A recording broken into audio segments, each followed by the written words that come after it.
불고 튀는 정치 토크 정치 펀치.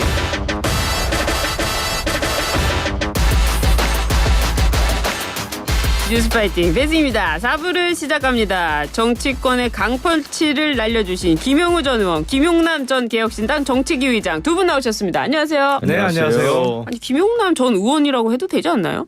그렇죠, 뭐. 의원이라고 해야죠. 네. 같은 당이셨잖아요. 그렇죠. 두 분 같은 당이셨잖아요. 지금도 심정적으로는 네, 같은 당. 늘 같이 하고 있습니다. 늘 함께하는 예. 동료.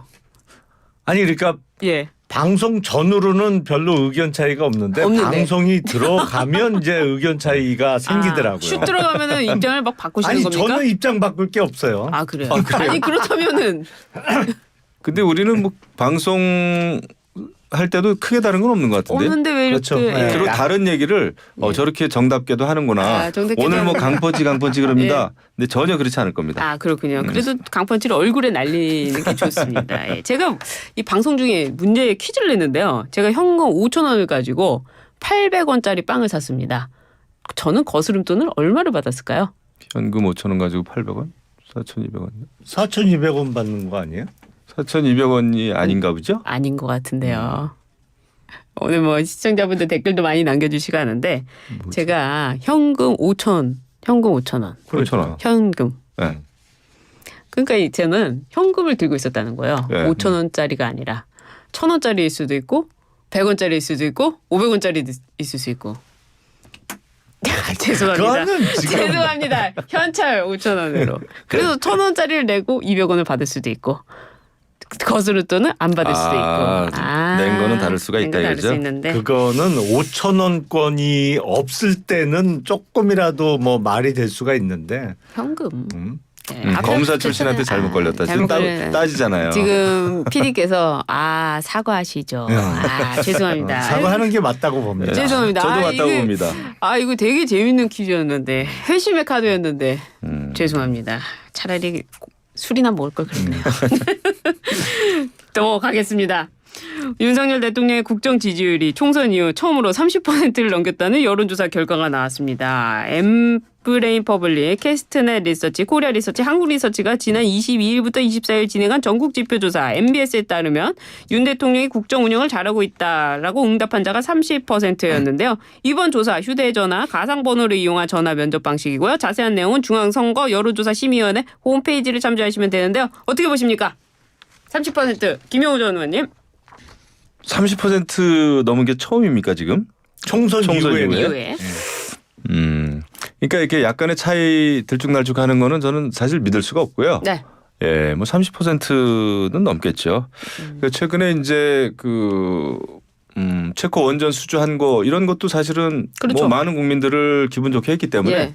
이거 가지고 야당에서는 크게 문제 삼지는 않더라고요. 예. 그거 보면. 예. 예, 그래도 좀 이렇게 호재로 작용한 게 아닌가. 그리고 네. 전당대회가 매우 시끄럽고 전쟁을 치르듯이 했지만 네. 그래도 국민의힘에게는 예. 그래도 미래를 조금은 엿볼 수 있는 그런 그 흐름이 있었어요. 예, 그래요? 그런 게 조금 엎친 데 덮친 격으로 호재로 작용했다 이렇게 생각합니다. 엎친 데 덮친 격은 나쁜 상황일 때 쓰는 말 아닙니까? 나쁘지만은 좋은 면도 있다는 뜻에서 그래요? 썼어요. 예. 네, 알겠습니다. 지난 총선에서 국민의힘이 참패를 했잖아요. 네. 그런데 2월 달까지도 여론조사에서 국힘이 앞서는 여론조사가 많았어요. 예. 특히 어느 때 가장 여론조사 결과가 잘 나왔냐면 국민의힘 내부 경선을 할 때 제일 잘 나왔어요. 그래요. 왜냐하면 각 후보들이 당원들에게 계속 문자로 뿌리고 뭐 전화 오면 꼭 받아달라, 답해달라고 독려를 하면서 그때는 여론조사 전화를 기다리는 분들이 많이 생기게 되는 거죠. 제가 보기엔 네. 이 전당대회 전후로 해서 실시된 여론조사잖아요. 네. 그 효과예요. 무슨 국정 운영에 대한 긍정평가율이 뭐 국민들의 평가가 달라져서 올라간 게 아니고 네. 전당대회를 앞두고 국민의힘 일단 당원들만 해도 84만 명인데 네. 그러니까 여론조사는 사실은 어느 쪽이 응답이 많냐에 따라서 결과값이 많이 바뀌거든요. 분명히 이거 이 여론조사 결과 보면 국민의힘 지지율도 올라갔을 거예요. 지금 올라갔잖아요. 맞습니다. 볼까요? 그러니까 그 효과예요. 제가 딴 거 없어요. 읽어드릴게요. 네. 정당 지지도는 국민의힘 36%, 더불어민주는 25%. 국민의힘이 2주 전 조사 대비 6%포인트까지 상승했습니다. 아니 뭘 잘했다고 6%가 올라가요. 아니, 근데 그러니까 이게 그 효과예요. 딱. 같은 이게 여론조사 사실 저하고 앞서니까. 같은 얘기를 지금 다르게 하는 건데 네. 방식만 다른 건데 그 살아있는 정당과 죽은 정당의 차이입니다. 아. 그러니까 국민의힘이 굉장히 그 전당대회 와중에서 굉장히 이제 아픔이 있고 서로 상체기를 많이 냈지만은 네. 그래도 살아있다는 거예요. 다른 의견들이 그냥 마구 쏟아졌잖아요. 예. 근데 민주당 같은 경우에 지금 전당대회 지금 하고 있나요? 진행하고 있죠. 네, 그렇죠. 그러니까 거의 누가 뭐 3명이 나왔다는데 이재명 후보, 뭐 김두관 후보도 조금 거론이 되고 그다음에 그것도 나머지 후보 또 한 분 있던데 젊은 후보 그죠? 김지수 후보. 그러니까 이 정도로 그 국민들의 이목을 끌지 못하고 있어요. 그러다 보니까 굉장히 그 국민의힘이 시끄럽지만은 그래도 뭔가 해보려고 하는구나라는 게 당 지지율 상승에도 좀 도움이 됐고 네. 따라서 여당이니까 예. 대통령 그 지지도에도 좀 도움이 되지 않겠어요? 아 그렇군요. 아무튼 이 여론조사는 앞서 말씀드린 같은 개요였습니다. 아니 조금 더 설명을 해드리면 예. 전당대회의 경선 방식의 차이 때문이에요. 그래요? 국민의힘은 쭉 뭐 연설회도 하고 그럽니다만 당원 투표나 그 전당대회에 반영되는 여론조사는 이달 19일부터 딱 2, 3일 동안에 집중해서 했잖아요. 네. 근데 민주당 전당대회는 권역별 경선 방식이거든요. 그렇습니다. 그러니까 제주도부터 뭐 당원 하는 투표나 거죠. 여론조사를 합산해서 권역별로 이렇게 올라오는 방식이에요. 그러니까 전국적으로 딱 짧은 기간 내에 집중해서 하는 전당대회가 아니거든요. 그러니까 이제 차이가 나는 거예요. 오히려 과거에 보면은 그 지역별로 그때 지역별로 까기 때문에 그게 오히려 이목을 집중시켰었어요. 아니 전체적으로는 과거에는. 그렇죠. 네. 전체적으로는 그런데 제가 구도의 드리는 차이지. 말씀은 여론조사에 반영되는 그 효과가 그 예를 들어서 뭐 이번 주는 제주도만 하고 민주당의 경우엔 그 다음 주에는 인천만 하고 이런 식으로 지역별로 나눠서 하다 보니까 단기간 내에 전국적으로 여론조사와 당원 투표를 집중해서 하는 그 국민의힘과는 여론조사에 반영되는 효과가 다르다는 말씀을 그래도 드리는 뭐 거예요. 어쨌거나 윤석열 대통령 그 지지율 조금 올랐다는데 인정하시죠. 뭐 잘하시는 것도 있잖아요. 있겠죠. 그러니까 올라간 거겠지. 영부인 조사 잘 받으셨던데. 그리고 인정하시는군요. 편하게 잘 받으셨던데요. 알겠습니다. 왜 이렇게 또 두 분이 강펀치를 바로 날려주시네요. 그 윤 대통령 제2요구권으로 돌아온 해병대원 특검법이 본회의를 통과하지 못하고 폐기가 됐습니다. 이탈표가 무려 3표 이상 나온 걸로 보이는데요. 자, 어떻게 보셨습니까? 우선 그 국회의원 300명 중에 299명이 표결에 참여를 네. 했어요. 한 명이 불참했는데 그 한 명 불참한 의원이 천하람 의원이에요. 그래요? 해외가 있어요. 아이고. 그래서 어디 갔습니까? 미국 갔어요. 미국을 왜 갔습니까?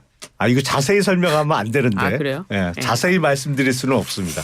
미국 근데 갔군요. 만약에 그 한 명도 마저 참석을 했다면 네. 찬성표가 194표가 아니고 195표로 늘었을 거예요. 그러니까 지금 반대표 104표 나온 거로 봐서 명백하게 지금 안철수 의원 공개적으로 찬성 의사를 밝혔던 안철수 의원 이외에 네. 국힘에서 3명의 이탈표가 나온 거예요. 네. 그러니까 지금 이 최상병 특검법은 21대 국회에서도 한번 재의결이 이루어졌다가 폐기됐고 인적 구성이 완전히 바뀐 22대 국회에서는 처음 무기명 투표가 이루어진 거잖아요. 그러니까 21대와 22대의 구성의 변화 때문에 국힘에서 안철수 의원을 포함한 4표의 이탈표가 나온 건데 그래서 다음에 또 이 비슷한 성격의 무기명 투표가 이루어진다고 하면 추가로 4표가 나올 수 있을지가 관건이죠. 네. 4표만 더 나오면 해결되는 거니까. 이게 지난 22대 국회 시작하자마자 처음에 기명 투표했을 때보다 이제 지금 3명이 이탈표가 늘었다는 거 아니에요. 국민의힘이. 그렇죠. 네. 기명 투표와 무기명 투표의 차이일 수도 있겠다 생각이 듭니다. 아무래도 기명 투표 때는 좀 부담이 되죠. 네. 그런데 이제 재결 이거는 이제 무기명 투표였기 때문에 네. 원래 이거 좀 찬성하고 싶다라고 생각했던 의원들이 있을 수 있었어요. 근데 이제 무기명 때 이제 자기 아마 생각대로 한 것 같은데 네. 뭐 중간에 뭐 이렇게 뭐 바뀌었다기보다는 아무튼 뭐 기명 무기명의 차이가 있겠다 생각이 드는데 이제 뭐 앞으로가 문제죠. 김영남 의원님 말씀하셨지만은 앞으로 뭐 제3의 그 특검 추천제를 달리하는 추천 방식을 달리하는 제3의 안 이런 게 대안으로 나왔을 때 이것을 어떻게 할 것인가. 지금 이제 이 새로운 특검 법안이 나온다면 이거는 민주당도 분열의 요소가 되는 거고 국민의힘도 분열의 요소가 될 거예요. 분열의 그 뭐라 그럴까요? 계기가 될 거예요. 왜죠? 왜냐하면 민주당도 지금 그 한동훈 아이디어에 대해서 민주당 거부하지 않았습니까? 반대했죠.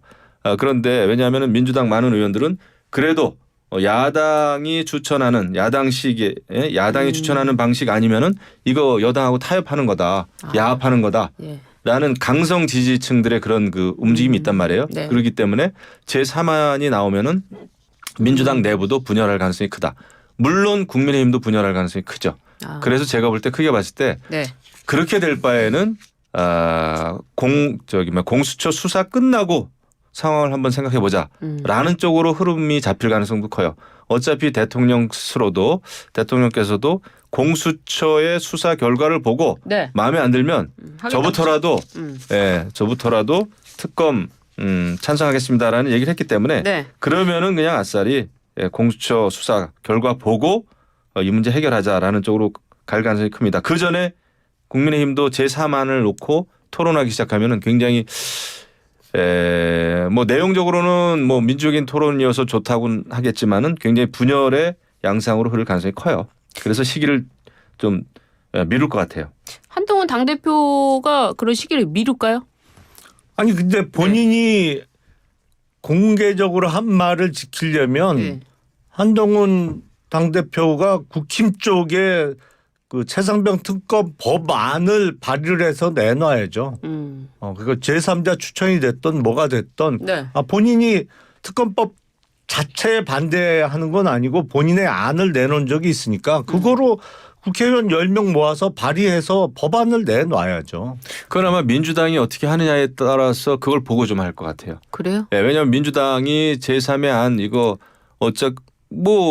한동훈 아이디어에 대해서 이미 반대를 천명했기 때문에 민주당은 그러면서 민주당이 제3의 안을 또 그 발의할 그런 가능성이 있는지 여부를 보면서 판단할 겁니다.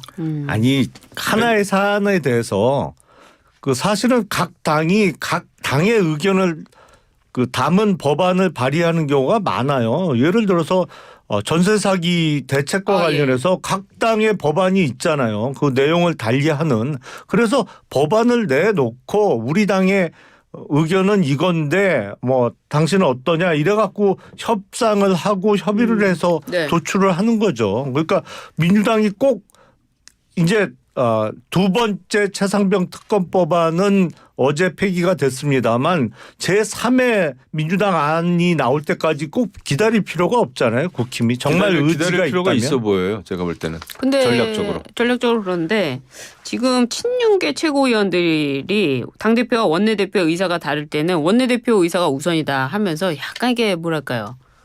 좀 견제가 이루어지는 것 같아요. 아주 말이 안 되는 주장이라고 봅니다. 그렇습니까? 왜냐하면은 당론이라고 하는 거는요. 기본적으로 당의 입장이에요. 네. 당의 기본적인 입장을 당론이라고 합니다. 예. 거기서 당대표나 뭐 최고위원 특히 이제 당대표를 패싱한다? 그건 말이 안 되는 거다. 뭐 굳이 그런 얘기를 할 필요가 없는데 그런 얘기를 한 것 같고요. 예. 어제입니까? 뭐 최고위 또 분위기 보니까 네. 뭐 합심해서 잘 하자. 예. 그러니까 아마 그저께 저녁 때 그 만찬 잘 드시고 나서 이제 좀 마음들을 모아가는 것 같아요. 아, 그래요? 예, 예. 삼겹살 드시고. 러브샷 하고. 예, 러브샷 예. 하고. 뭐 그래가지고. 왜 과거에 김무성 대표랑 유승민 대표도 뭐 술 먹으면서 뽀뽀도 하고 그러지 않았습니까? 아, 그렇죠. 예, 뭐 다 그런다고 뭐 잘 되는 거 아니지 않습니까? 잘 될 가능성이 크죠. 그리고 또 그래요? 잘 되지 네, 않으면 공멸이에요. 지금 예. 윤석열 대통령하고 윤석열 정권하고 한동훈 대표 국민의힘은 운명 정치적인 운명 그렇죠. 공동체고 예. 법적인 또 운명 공동체입니다. 네. 만약에 뭐 대통령이 탄핵된다 그러면은 큰일 나죠. 성공한 당 대표 없죠. 있을 수가 없죠. 예. 그렇습니다. 그 역도 저는 동일하다고 보는데 그래서 마음을 합칠 수밖에 없어요. 서로 건널 수 없는 그 레드 라인이 있습니다. 저는 그거를 아슬아슬하지만 네. 그것을 지키지 않으면 공멸이기 때문에 그것을 지키리라고 생각이 됩니다. 충분히. 어떻습니까? 당 대표 된 한동훈 네. 당 대표가 이 대통령과 각을 세우면서 갈까요? 아니면 이번에는 좀 화합을 하면서 갈까요? 그러니까 각자 자기에게 손해가 안 되는 상황에서는 잘 지내겠죠. 하지만 자기에게 손해가 되는 상황이 온다면 예를 들어서 네. 뭐 한동훈 당대표는 이제 차기 대권 주자로서의 입지를 굳히려고 할 거 아니에요? 그렇죠. 이번에 당대표 나온 것도 그런 목적일 거고. 근데 차기 대권 주자로서 윤석열 대통령에게 어떤 무조건 그 굴복하는 아니면 어떠한 억지스러운 대통령실의 주장이 나왔을 때 그거에 동조하면서 대권 주자 이미지가 훼손될 수 있다라고 판단하면 달리하겠죠. 그 뭐가 있을까요?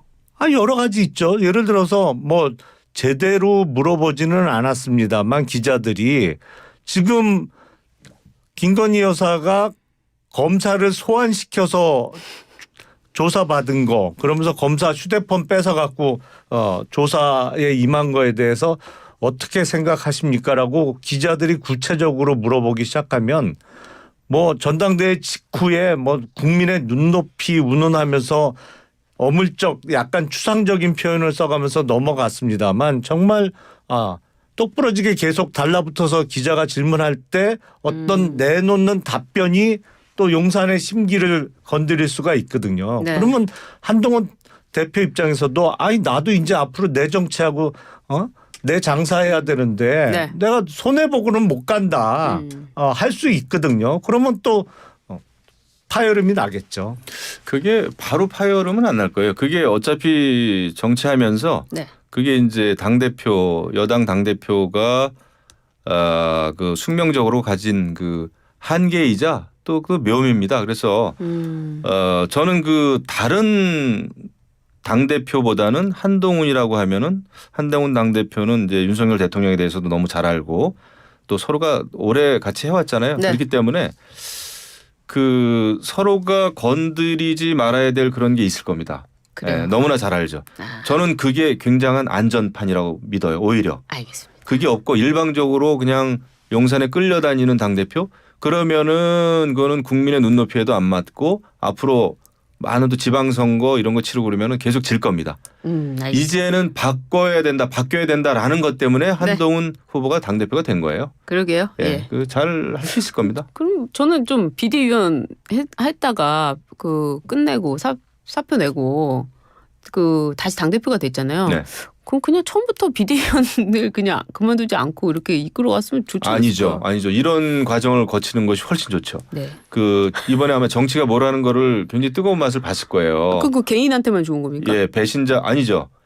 개인한테만 좋은 게 아니라 그렇게 앞으로 정말 유망한 네. 그 차기 대권 주자라면은 그렇게 정치를 경험해야 됩니다. 네. 그냥 뜬구름 잡듯이 그냥 이렇게 딱 와가지고는 저는 안 된다고 봐요. 구름 위에서 정치를 할 수는 없어요. 그래가지고 민심과도 한번 이렇게 민심이 혹독하다는 것도 겪어야 되고 그다음에 경쟁자들로부터도 엄청나게 지금 개인의 비판을 받았잖아요. 그렇게 해야 나중에 제대로 된 좋은 정치를 할 수 있는 거죠. 그것은 누구를 위해서 좋으냐? 국민들을 위해서 좋은 거죠. 어떻습니까? 그런데 전당대회 과정에서 예. 이유는 왜 그랬는지 모르겠습니다만 원희룡 당시 당대표 후보가 적절하게 지적했듯이 총선 앞두고 국민의힘의 비대위원장으로 대통령의 지명을 받은 거잖아요. 그게 이제 당무 개입입니까 아닙니까라고 원희룡 후보가 당시 물어본 적이 있는데 한동훈 후보를 상대로. 그 일종의 지명직 성격이었다는 것이죠. 누가 봐도 그거는. 그러니까 선출된 당 대표하고는 차이가 있는 거죠. 뭐 물론 이거는 대중선거가 아니고 당내 선거였기 때문에 주로 당원들의 의사를 묻는 그 투표 결과였습니다만 그래도 거의 지명되다시피 임명직 성격의 비대위원장하고는 좀 성격을 달리하는 거죠. 그러니까 네. 당대표 출마 자체는 본인 선거를 처음으로 치른 것이고. 치러봤다는 의미가 있는 것이고 비록 그게 대중선거가 아니고 당내 선거라는 한계는 또 뚜렷합니다만 앞으로 대중선거를 치러보려면 이런 선거 경험을 쌓아가야죠. 그렇죠. 그 선출직을 해보는 알겠습니다. 거하고는 예. 천지 차이입니다. 근데 저는 이런 지적을 드리고 싶은 게 그 사람 그가 한 사람의 그 개인적인 그 경험이 그러면 나머지 당원들은 무엇이냐? 아니죠. 왜냐하면은 우리가 대통령이 되기 위해서는 정치적인 많은 검증이 필요해요. 그 능력이 같이 필요하고. 겪었다? 이렇게 그럼요. 그걸 겪는다는 것은 나중에 그 본인도 더 정치인으로서 단단해지는 것이고 그렇게 당원들도? 그렇죠. 당원과 또 국민들께도 좋은 일이죠. 알겠습니다. 민주당 전당대회 좀 이야기를 해봐야 돼가지고요. 민주당 전당대회에서 이재명 후보가 종부세에 이어 금투세 완화론을 제기하면서 당내 논쟁을 불붙였는데 당 일각에서는 또 예정대로 시행해야 된다 하는 반대 의견이 나왔습니다. 이거 어떻게 보십니까? 저는 그 정책적으로 네. 금투세를 만약에 내년 1월 1일부터 시행하면요. 우리나라 주식시장은 거의 붕괴될 겁니다. 좀 빨리 빼야 되나요? 사실은 그렇죠. 돈 정말로 빨리 시행이 빼려면. 된다면. 왜냐하면 한국 주식시장은 일단 거버넌스가 엉망이기 때문에 요새는 해외 투자가 어렵지 않잖아요. 그렇죠. 다 미국 개인이 주식 하니까. 사는 게 어렵지 않거든요. 그러니까 이렇게 상장 기업이 주식 투자자들의 뒤통수를 정기적으로 치는 나라 주식을 살 필요가 없는 거예요. 유일한 장점이 한 종목당 10억 원 이상을 들고 있지 않으면 세금이 없다는 겁니다. 아우. 양도 차익에 대한 세금이 없다는 게 한국 주식에 투자하는 유일한 장점이에요. 근데 그 장점을 없애버리면 한국 주식을 살 필요가 없는 거죠. 그리고 한국 사람도 안 사는 한국 주식을 누가 사겠어요? 지금 뭐 두산그룹의 그 문제도 크게 부각이 해외에서는 되고 있습니다만 전당대회를 중심으로 주식 이재명 대표와 전문가시네. 당대표 그렇기 때문에 당의 입장 이거는 관해서. 반드시 논의가 돼야 되는데 네. 저는 이재명 대표가 금투세의 그 부과되는 기준을 5천만 원에서 1억으로 올리자고 하는 것도 저는 부족하다고 봐요. 금투세는 일단 시행하면 안 돼요. 현 상황에서. 그리고 종부세 자체는 세금 구조상의 문제가 있어요. 처음에 만들 때부터 잘못 만들었어요. 그러니까 이게 당 대표가 왜 당론과 반대되는 이야기를 하고 있느냐 그거는 그걸 뻔한 묻는 거죠. 거잖아요. 이재명 대표는 지금 전당대회가 예. 중요한 게 아니에요. 예. 차기 대선을 바라보고 이른바 스윙 보터들 네. 중도층을 상대로 지금 사실상의 대선 선거운동을 하는 거니까 이런 주장을 당내 선거에 출마했음에도 불구하고 하고 있는 거죠. 어떻습니까? 예, 뭐 내용에 약속 대해서는 대변입니까? 그 우리 주식시장에 깊이 관여하고 계신 김용남 의원님 그 뜻이 옳은 것 같고요. 예. 이재명 후보가 이걸 들고 나온 거는 아마 이제 정치인으로서 또 네. 대권 주자로서 뭐 수도권 뭐 또 청년 중상층 네. 이런 걸 겨냥한 것일 겁니다. 그래서 다소 지금 당내에 좀 시끄럽겠지만은 이재명 당대표는 이거를 주장함으로써 얻을 네. 수 있는 게 더 크다고 보겠죠. 굉장히 깊이 계산했을 겁니다. 사법 리스크를 덮을까요? 그건 관계가 없죠. 뭐 법정에서 판결 내려지는 그 사법 리스크하고 이런 그 본인의 어떤 정치적인 이런 주장하고는 전혀 관련이 없죠. 전당대회 끝나고 나면 또 판결이 나올 수도 있지 않습니까? 그렇죠. 지금 9월 달에 지금 잡혀 있는 1심 선고가 한 9월, 10월 해서 한 있으니까. 2개 되잖아요. 네. 근데 크게 지금 묻었을 것이다. 종부세나 금투세와 관련한 이재명 대표의 이런 스탠스가 그런 효과는 있을 것 같아요.